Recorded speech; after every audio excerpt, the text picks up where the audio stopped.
So our last time together, there was a red brickish,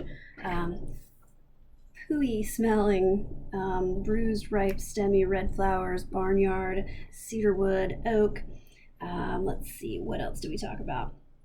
Deeper flavors on the palate, a little more bruised red, some potpourri, florals, earthy compost, and a little bit of confusion about structure, but ended up with a kind of a medium plus push in the tannin acid alcohol range, which at 14% should have probably been at least medium plus. In balance, complexity high, length and finish medium plus high. So I called this a Brunello Reserva from 2015. Now, if any of you know what year it is, that is impossible because Reservas cannot be released until 6 years after harvest, right? So 2014 would be the earliest that we could release a Brunello Reserva, but it is not too early to release a Vino Nobile di Montepulciano, which is what we got. And then Poliziano is kind of the guy for that. So pretty good guess. I'm not terribly upset about that. Bad. Gotta pay more attention to my years and vintages and all of the, gotta know theory. Gotta pay more attention to your theory. And I know already that my theory on Italian wines is, it's like my Achilles heel. So, I feel good about that though, in general. Not great about the theory portion of it, but called all the things, identified all the things. Vino Nobile is kind of in the midpoint between Chianti and Brunello in style. So it's a little bit rustic compared to the two, slightly more aromatic than Chianti and a little bit more fruit character than Brunello. Didn't really talk about sour apple, bitter cherry, and the herby tomato kind of notes that are typical to this. Did mention that kind of abrasive, rough roof of the mouth kind of feel to the tannins. There's also sort of a tea leaf drying kind of finish. So that feels pretty good. I'm putting it back in the box. Maybe we'll taste it again. So let's do flip a white next. So this is a very pale white wine, silvery, slightly yellow, just pale straw really. And there is a little bit, here we go, there's some bubbles in the glass. So youthful, not gassy, but youthful, perhaps a little trapped CO2, bottled young, bottled early, that kind of thing. No sediment, but that little bit of spritz. Yeah, let's go to the nose.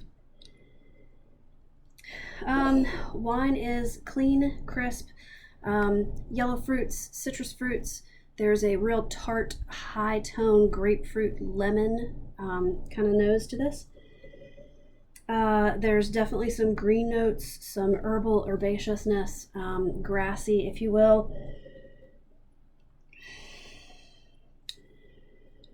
A little bit of minerality, wet stone. And I'm not smelling anything or seeing anything that would let me to believe there's any new oak on this one. Let's move to the palate. Ooh.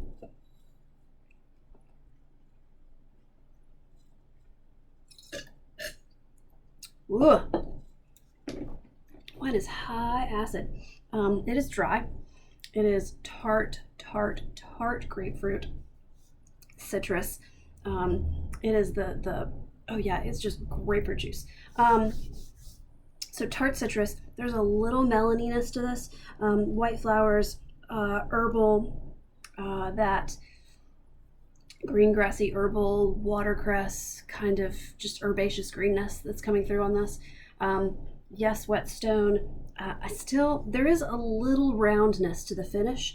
Maybe it has mallow, maybe it has a little softening in oak, something like that, but neither which fit kind of nose and the visual of this, but there's just a little bit of roundness at the back. Let's go structured.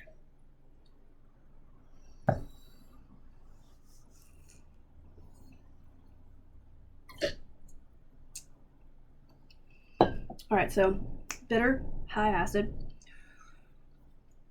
medium plus alcohol, medium body with a little bit of that roundness to it. It's not quite as lean as I might expect. Acid clearly dominates in this one. It is acid and grapefruit driven. So the finish is medium plus. It kind of goes on for quite a bit. It's moderate complexity. It's pretty much like what happened in the beginning is happening throughout. So it's pretty consistent. This level of acidity, the grapefruit, I mean, it's clearly Sauvignon Blanc in my head. What else could be in this vein? Gruner Veltliner could be here. Gruner is going to be Old World, it's going to be Austria, but that herbal, the acidity, the clean, crisp lightness, a screw cap, Federspiel maybe could be, but I feel like this is going to be New World. I feel like it's going to be Sauvignon Blanc, which leads me to, New Zealand Sauvignon Blanc, but I don't quite think that the funky New Zealand Sauvignon Blanc character is here. And there's a little bit of roundness and alcohol. It's not usually quite this high. So I think we're going to deal with California and Napa or Napa.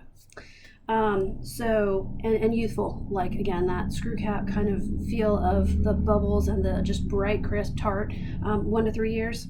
So yeah, final conclusion. I think that this is a Sauvignon Blanc. I think it's from California, from Napa, and it is a 2018 Sauvignon Blanc from Napa, California, United States. Okay, that's all I got.